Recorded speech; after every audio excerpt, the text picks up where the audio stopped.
HSC 2024 সালের 14 লাখ শিক্ষার্থী চিন্তায় রয়েছে এইচএসসি রেজাল্ট নিয়ে। তো এখন দেখা গেছে যে শিক্ষা মন্ত্রণালয় থেকে বা শিক্ষা বোর্ড থেকে এক এক সময় ঊর্ধ্বতন কর্মকর্তারা এক এক ধরনের কথা বলেছেন।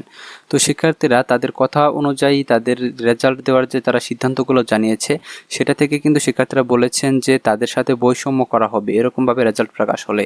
তো এটা নিয়ে কিন্তু দেখা গেছে যে শিক্ষার্থীরা কিন্তু স্মারকলিপিও দিয়েছেন বিভিন্ন শিক্ষা বোর্ডে। তো স্মারকলিপিতে তারা যে তাদের দাবিগুলা বা তাদের যুক্তিগুলা সেটা কিন্তু তারা উল্লেখ করেছেন যে এইভাবে রেজাল্ট দিলে তাদের সাথে কিভাবে বৈষম্য করা হচ্ছে। তো সেগুলো তোমাদের পুরোপুরি আজকে দেখাবো। পাশাপাশি শিক্ষা বোর্ড কি তোমাদের তাহলে পাস দিতে যাচ্ছে বা তোমাদের সকলকে কি পাস করিয়ে দিবে, এটা নিয়ে কিন্তু একটু সংক্ষিপ্ত আলোচনা থাকবে। তো তোমরা যারা ভিডিওটি দেখতেছো প্রথম থেকে শেষ পর্যন্ত দেখতে থাকো এবং আমাদের চ্যানেলটি যারা সাবস্ক্রাইব করো নাই, শিক্ষা সম্বলিত সকল তথ্য তোমাদের পরীক্ষার রেজাল্টের সকল আপডেট পেতে আমাদের চ্যানেলটি সাবস্ক্রাইব করে পাশে থাকা বেল আইকনটি বাজিয়ে দিয়ে রাখো। তাহলে কিন্তু আমরা ভিডিও আপলোড করলে তোমাদের নোটিফিকেশনে সেটি চলে যাবে। তো আসলে আমরা মূল ভিডিওতে চলে আসি। তো ইতিমধ্যে কিন্তু দেখা গেছে যে কুমিল্লা শিক্ষা বোর্ড, সিলেট শিক্ষা বোর্ড সহ তোমাদের কয়েকটি শিক্ষা বোর্ডে কিন্তু শিক্ষার্থীরা স্মারকলিপি দিয়েছে শিক্ষা বোর্ডে সরাসরি গিয়ে। তো এই স্মারকলিপি দেওয়ার কারণ হচ্ছে যে বর্তমানে যে তোমাদের নিউজ পেপারে যে সিদ্ধান্তগুলো প্রকাশ পাচ্ছে, তো তোমাদের দেখা গেছে যে শিক্ষা বোর্ডের ঊর্ধ্বতন কর্মকর্তা যারা রয়েছেন, বিশেষ করে শিক্ষা বোর্ডের চেয়ারম্যান, তারপরে পরীক্ষা নিয়ন্ত্রক, তারা যে তথ্যগুলো দিচ্ছেন যে কিভাবে তোমাদের রেজাল্টটা প্রকাশ করা হবে এ বিষয় নিয়ে, তো এটা নিয়ে কিন্তু শিক্ষার্থীরা কিন্তু নানা প্রকার মতবিরোধ করেছেন। কারণ এতে দেখা যাবে যে অনেক শিক্ষার্থীদের তোমাদের সাথে বৈষম্য কিন্তু হয়ে যাবে। তো বৈষম্যটার যে যুক্তি তারা উল্লেখ করেছে সেই যুক্তিটা কিন্তু শতভাগ সঠিক এবং যুক্তিগুলো আমিও দেখেছি এবং তোমাদেরও দেখাবো যে তারা কি যুক্তি দিয়েছে। এখন বিষয় হচ্ছে যে শিক্ষা বোর্ড যদি এই যুক্তিগুলো যদি বিবেচনা করে দেখে তাহলে কি তোমাদের পাশ চলে আসবে বা তোমাদের পাশ করিয়ে দিবে? হ্যাঁ, এই যুক্তিগুলো যদি তারা বিবেচনা করে তাহলে অবশ্যই তাদেরকে কিন্তু দেখা যাবে যে তোমাদের পাশ করিয়ে দেওয়ার সিদ্ধান্ত কিন্তু অবশ্যই নিতে হবে, কারণ তোমাদের যুক্তিগুলো সঠিক আমি দেখেছি এবং যুক্তিগুলা তোমার সকলকেই মেনে নিতে হবে, কারণ তোমাদের যুক্তির মধ্যে কোনো ভুল নেই। তো আমি যুক্তিগুলো তোমাদের দেখিয়ে দিচ্ছি। তো তোমাদের যে স্মারকলিপিগুলো প্রকাশ করেছে শিক্ষা বোর্ডে, তো একটি স্মারকলিপি তোমাদের দেখাচ্ছি। বিষয় হচ্ছে যে এইচএসসি 2024 এর ফলাফল তৈরির ক্ষেত্রে সকল বিষয়ে সাবজেক্ট ম্যাপিং প্রসঙ্গে। তো এটা নিয়ে তোমাদের যে যুক্তিটি প্রকাশিত হয়েছে, তো সিলেট বোর্ডেও কিন্তু দেখা গেছে যে তোমাদের এটা নিয়ে কিন্তু কথা বলা হয়েছিল। তো দেখতে পাচ্ছ যে এখানে 1 নম্বর দেওয়া আছে যে মাদ্রাসা কারিগরি ও সিলেট বোর্ডের পরীক্ষা বন্যাকালীন সময়ে স্থগিত হওয়ার ফলে সকল পরীক্ষা সম্পাদিত হয়নি, যেখানে অন্যান্য বোর্ডের অধীনে প্রায় 7টি করে পরীক্ষা যথাযথভাবে সম্পন্ন হয়েছে। এটা কিন্তু সঠিক কথা।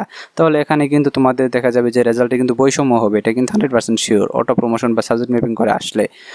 তারপর দেখতে পাচ্ছি যে অন্যদিকে আবার উপজেলা পর্যায়ে বিভিন্ন স্থানে পরীক্ষা স্থগিত হওয়ার খবরও পাওয়া গেছে, এটা সত্য কথা। তারপর কোনো বোর্ড 7টি পরীক্ষা নিতে পেরেছে, আবার কোনো বোর্ড 2টি 3টি পরীক্ষা নিতে পেরেছে। হ্যাঁ, এটা বিভিন্ন পরিস্থিতির কারণে এমনটাই হয়েছে। কাজে এখানেও কিন্তু তোমাদের রেজাল্টের কিন্তু একটা দেখা গেছে বৈষম্যের সৃষ্টি হবে। এমনকি কিছু বোর্ডের প্রশ্নপত্র ফাঁসের ঘটনা ঘটেছে। এই ঘটনা ঘটা সত্ত্বেও যে প্রশ্নপত্র বাতিল না করে একই প্রশ্নপত্রের পরীক্ষা নেওয়া হয়েছে।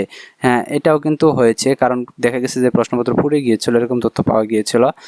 তারপর দেখতে পাচ্ছ যে এছাড়া কোটা বিরোধী আন্দোলনকালীন সময়ে থানায় এবং ট্রেজারিতে সংরক্ষিত পদার্থবিজ্ঞান, ভূগোল, যুক্তিবিদ্যা, হিসাব বিজ্ঞান সহ বিভিন্ন বিষয়ের প্রশ্নপত্র উত্তরপত্র পড়ে যাওয়ার প্রমাণ পাওয়া গেছে। তো এখানে দেখা গেছে যে শিক্ষা বোর্ড কিন্তু বলেছিল যে তোমাদের প্রশ্নপত্র পড়ে গেছে, উত্তরপত্র পড়ে যায়নি। তো এখানে কিন্তু দেখা গেছে যে বিভিন্ন শিক্ষার্থীরা কিংবা তোমাদের আন্দোলনকারী যারা ছিল তারা কিন্তু সেখানে প্রবেশ করেছিল। এতে কিন্তু সেই উত্তরপত্রগুলো সঠিকভাবে আছে কিনা, প্রশ্নপত্রগুলো যেহেতু পড়ে গিয়েছে এটাও কিন্তু একটা সন্দেহের বিষয়, যদিও শিক্ষা বোর্ড জানিয়েছে যে এটা নিয়ে কিন্তু সুরক্ষিতভাবে আছে।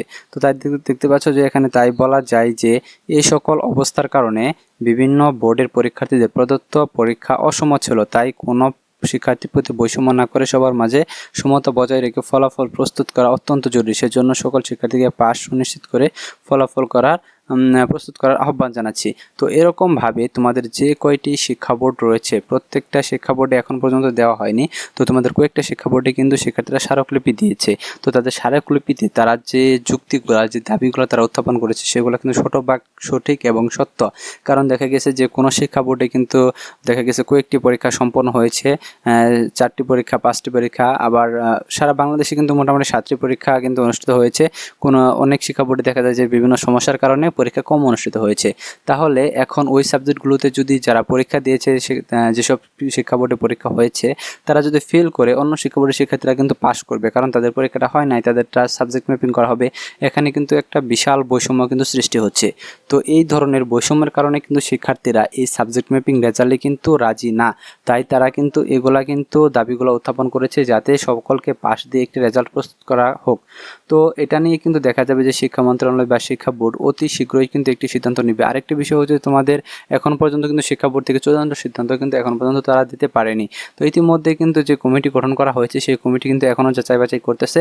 তো তোমাদের কিন্তু কমিটি যখন একটা সিদ্ধান্ত নিয়ে শিক্ষা মন্ত্রণালয় যখন অনুমোদন করবে বা শিক্ষা মন্ত্রণালয় যখন পাঠাবে, তারপর অনুমোদন করার পর সেটি কিন্তু তোমাদের রেজাল্ট কিন্তু সেইভাবে কিন্তু দেখা হবে বা সেইভাবে তোমাদের রেজাল্টটা চলে আসবে। তো এখন পর্যন্ত তোমরা যে তথ্যগুলো পেয়েছো সেগুলো নিয়ে তো চিন্তা করার কারণে, কারণ তোমাদের সেই সিদ্ধান্তগুলো পরিবর্তিত হতে পারে, কারণ যেহেতু কয়েকটা সিদ্ধান্ত দেওয়া হয়েছে, কোন সিদ্ধান্ত কার্যকর হবে সেটা কিন্তু সঠিকভাবে এখনও বলা যাচ্ছে না। কাজেই তোমাদের চিন্তার কোনো কারণ নেই। তবে তোমরা যে স্মারকলিপি দেওয়া শুরু করেছ সেই স্মারকলিপিতে তোমাদের যে দাবিগুলো বা যে যুক্তিগুলো ছিল সেগুলো শতভাগ সঠিক, এবং এটা যদি শিক্ষা বোর্ড সমন্বয় কমিটি যারা রয়েছে তারা যদি বসে আলোচনা করে তাহলে এই সিদ্ধান্তই আসবে যে তোমাদের সকলকে পাশ করিয়ে দেওয়া। কারণ এখানে বৈষম্য সৃষ্টি হলে সারা দেশে দেখা যাবে যে আবার আন্দোলন, আবার তোলপাড় কিন্তু সৃষ্টি হবে।